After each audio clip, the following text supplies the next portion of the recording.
Eh bien, que le Seigneur vous bénisse, que le Seigneur vous garde. Alors, je regardais une petite vidéo d'une personne qui disait que les gens de Vie et Lumière étaient dans la confusion. Parce que Jimmy est parti et que le Seigneur n'est pas revenu. C'est vrai, c'est malheureux quand une personne part. Ça fait toujours un vide, ça fait toujours mal au cœur, c'est vrai. Mais on doit tous passer par là. La parole de Dieu, elle dit, il y a un temps pour vivre, un temps pour mourir, un temps pour ne pas connaître et un temps pour connaître.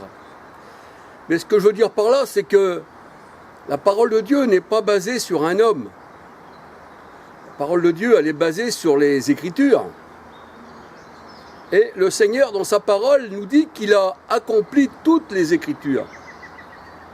Dans Luc 24, 44, il dit « J'accomplis la loi, j'accomplis les psaumes et les prophètes. » Et nous savons que Jean-Baptiste était aussi le dernier prophète de la loi.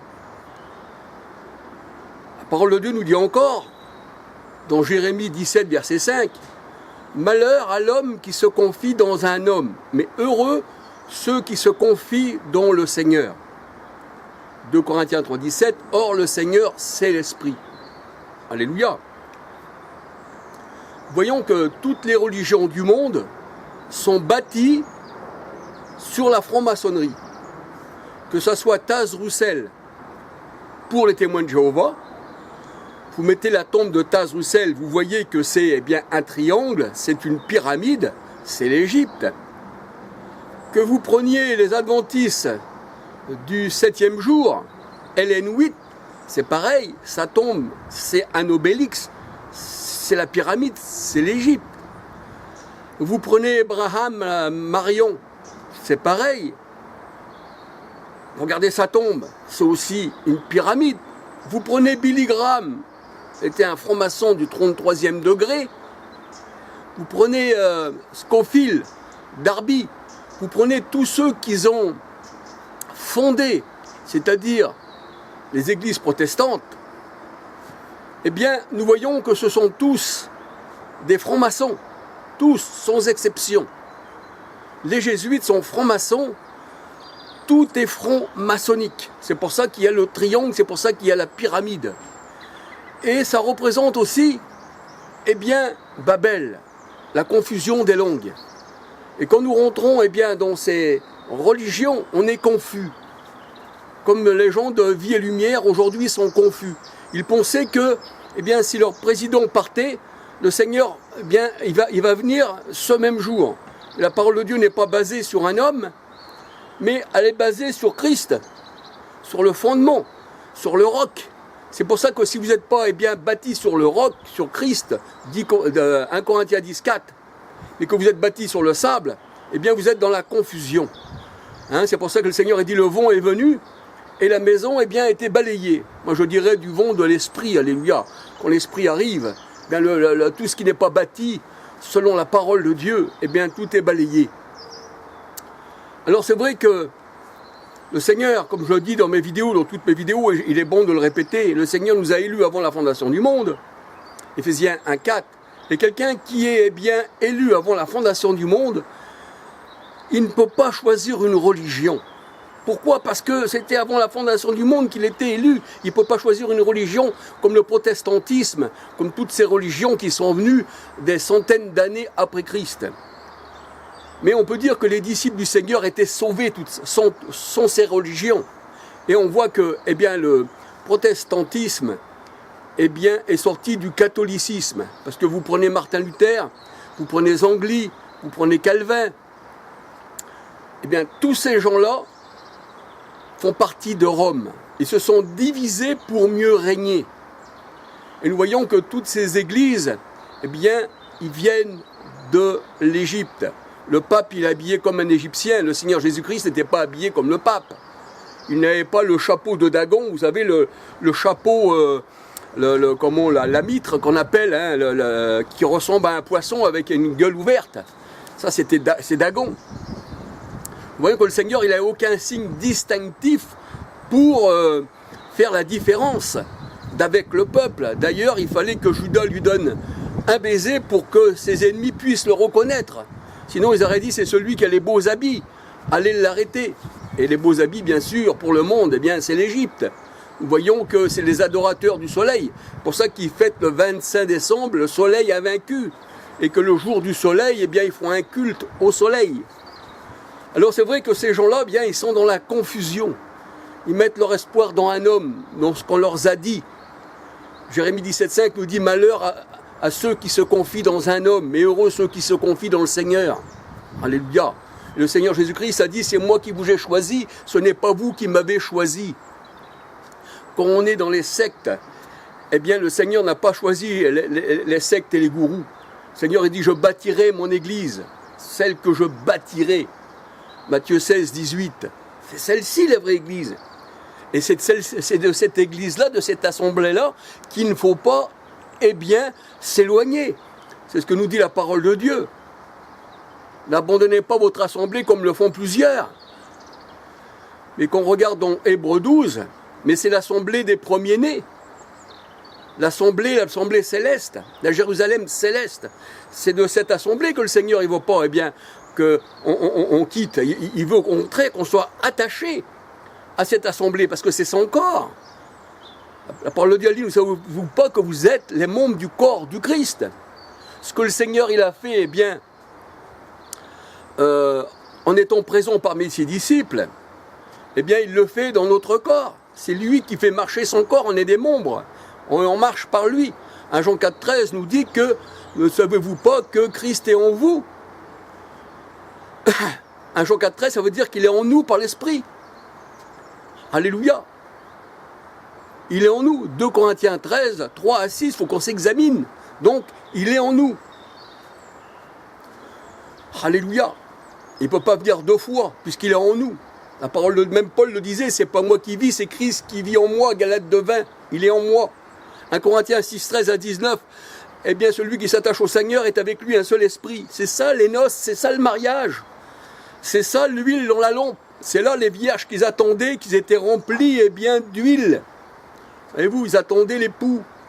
Et il faut avoir la robe. Mais là, vous ne pouvez pas avoir la robe, puisque vous êtes bâtis sur les hommes. Alors c'est vrai que vie et lumière, elle porte mal son nom. C'est plutôt ténèbres et mort. Eh oui. Le Seigneur, il n'a jamais bâti vie et lumière, elle n'existait pas vie et lumière avant. Ça a commencé dans les années 50, 51. Ceux qui n'appartenaient pas à vie et lumière, ils étaient morts alors. Les apôtres étaient morts. Ceux qui n'appartenaient pas aux protestantistes, ben alors ils étaient morts. Ceux qui n'appartenaient pas aux témoins de Jéhovah, ils étaient morts. C'est-à-dire qu'il fallait appartenir à une secte pour être vivant. Mais non. Le Seigneur n'a jamais dit que Christ était divisé. La parole de Dieu, elle dit que Christ est un. Alléluia. Et nous sommes un avec lui. On n'est pas un avec le monde. Ce n'est pas l'œcuménisme qui veut le Seigneur. Alléluia. Alors c'est vrai que quand j'ai vu cette vidéo de cette personne qui parlait, que les gens eh bien, disaient ah ben est-ce que ta fille ou est-ce que ton fils il est encore là, ici et ça et ça. Mais ça c'est basé sur les hommes. Et là vous êtes dans la confusion. Et oui, c'est parce que vous ne connaissez pas la parole du Seigneur. Alléluia. Le Seigneur, il n'a pas d'église visible dans ce monde. Il n'est pas venu nous appeler, il n'est pas venu ici pour dire, voilà, vous allez vous rassembler en masse dans des bâtiments qu'on appellera mon église. Et non, le Seigneur a dit quand 2 ou 3 sont assemblés en mon nom, je suis au milieu d'eux. Petit troupeau, beaucoup d'appelés, peu d'élus. Petite porte. Efforcez-vous d'entrer par la petite porte. Donc ce n'est pas la porte de l'autoroute, c'est une petite porte. Voyez-vous, donc vous avez été trompés. Et aujourd'hui les gens se contredisent. Et le 3/4 dans ces fausses églises, eh bien ils ne connaissent pas la parole de Dieu. Ils ne connaissent pas, on ne peut pas connaître la parole de Dieu quand on est dans une secte. Paul dans la secte pharisienne ne connaissait rien. Il combattait contre Christ. Mais quand Christ il l'a pris et puis qu'il l'a sorti, parce que c'était un élu Paul. Galates 1, verset 15, il dit quand celui qui m'a jugé bon de me mettre à part dès le sein de ma mère, quand j'ai entendu l'appel céleste, je n'ai pas eh bien résisté. Pardon, j'ai entendu un bruit derrière, c'est pour ça que je regarde. Donc on voit que quand Paul il est sorti, quand le Seigneur l'a sorti sur le chemin de Damas, alléluia, dans Acte 9, si on lit tout Acte 9, eh bien il dit après, la parole de Dieu, elle dit qu'il y avait comme des écailles qui tombaient des yeux de Paul, et il dit maintenant je regarde tout cela comme de la boue. Et les amis de Paul étaient devenus ses ennemis après.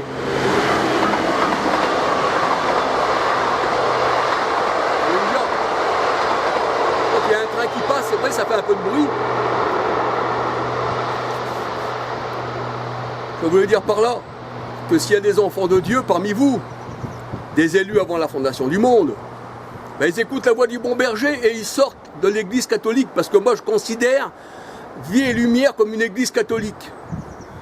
Vous savez, si vous voulez avoir comment on appelle ça, des enseignements, vous n'avez pas besoin d'aller à Gien, vous allez à la Maison Mère, à l'église catholique de Rome. Et là, Rome, elle a récupéré tout ce qui était Égypte. Donc, c'est des Égyptiens. Et celui qui s'attache à l'Égypte, il se rattache à la franc-maçonnerie. Et oui. Et c'est pour ça que les gens, ceux qui se disent de Dieu, ils vont dans cette Jérusalem actuelle, se baigner dans le Jourdain, qui part du lac de Tibériade et qui se jette dans la mer morte. La mer morte, on dit bien la mer morte. Vous savez que les grandes eaux, Apocalypse 17, 1, 15, représentent le monde. Et la mer morte, ça veut tout dire, on plonge dans la mer morte. Et où? Et ça, dans Galates 4, 21 à 31, c'est la chair, c'est la Jérusalem selon la chair dont les Vie et Lumière, leur serre la main. Galates 4, 21 à 31, ils ont du plomb de Sodome, ils ont du vin de méchanceté. Deutéronome 32, versets 32 à 34. Apocalypse 11, 8. Là où le Seigneur a été crucifié, Sodome et Gomorrhe, la grande prostituée. Pour le Dieu a dit, celui qui s'attache à la prostituée est avec elle une seule chair. 1 Corinthiens 6, 13 à 19.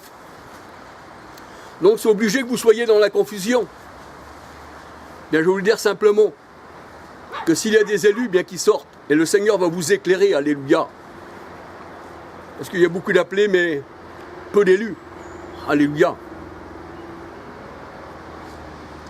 Alors il est vrai que dans ces religions qui font partie du monde, vous êtes tous là à combattre contre le Seigneur.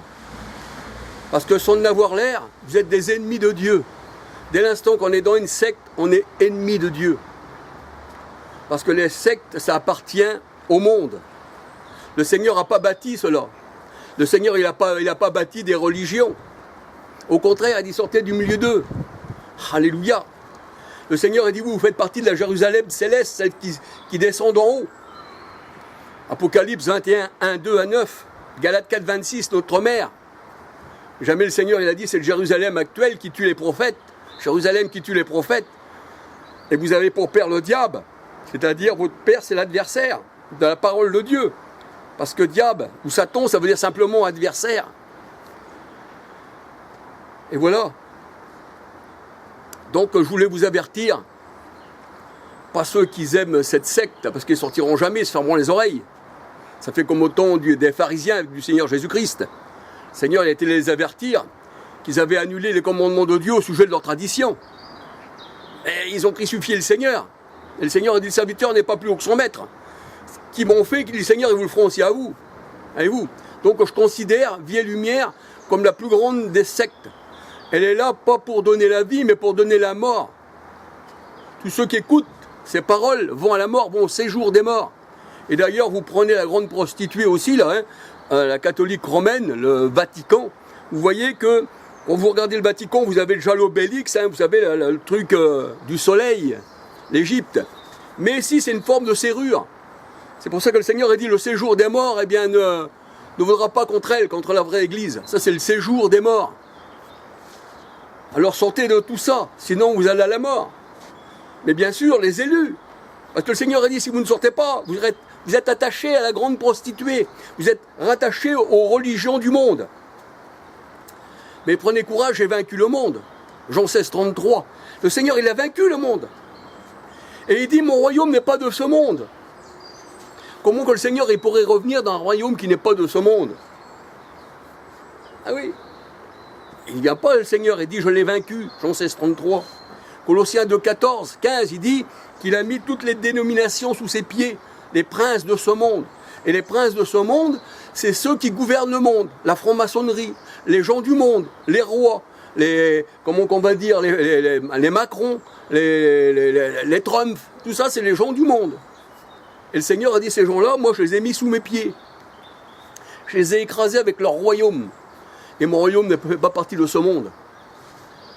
Ah oui, c'est ce qu'il dit dans Psaume 110, 1 à 6. Il dit qu'il a écrasé les rois.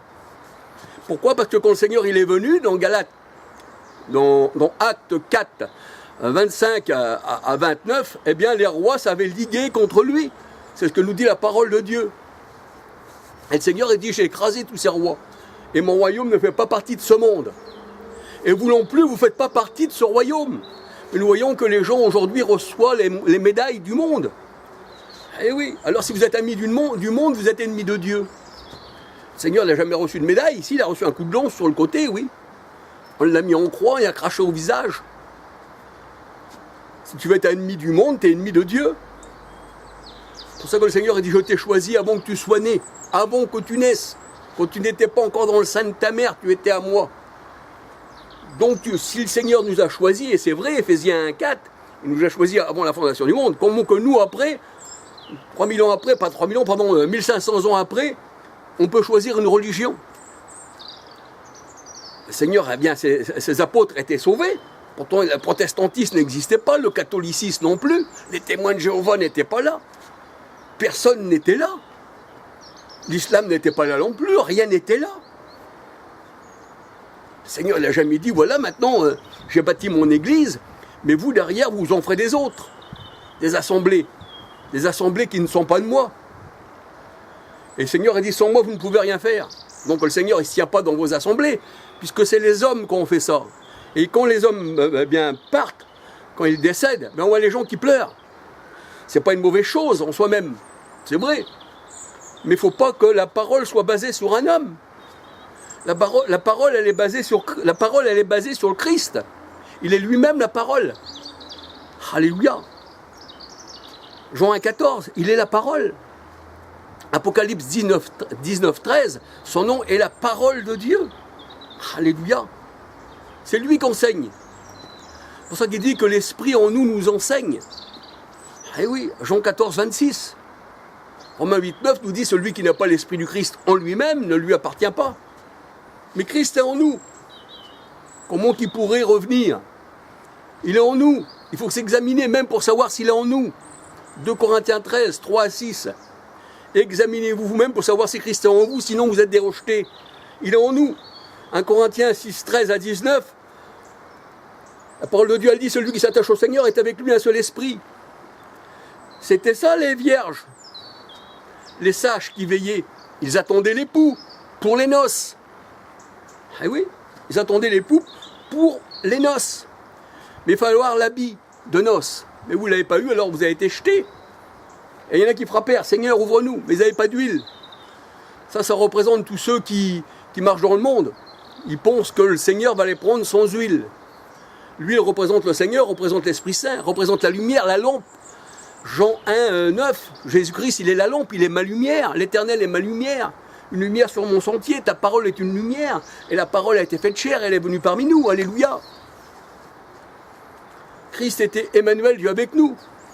Il devait partir, mais il est revenu. Il est revenu comment? Non selon la chair, mais il est revenu par l'Esprit en nous.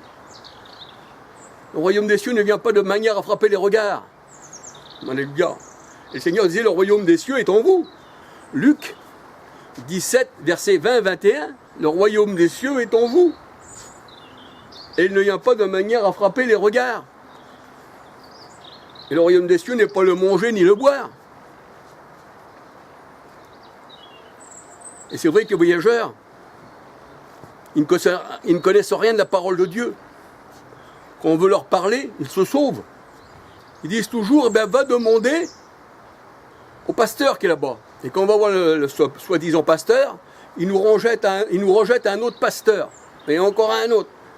Et un autre. C'est le dicton du monde qui dit, c'est l'homme qui a vu l'homme, qui a vu l'homme, qui a vu l'ours. Parce qu'il y avait un homme qui avait vu un ours, paraît-il, Alors on disait c'est lui, mais lui disait non, c'est pas moi, c'est l'autre. Donc on ne savait jamais qui c'est qui l'avait vu, cet ours. Voilà, c'est pareil. Pour la parole de Dieu, c'est pareil, ils se rejettent la pierre, on va dire.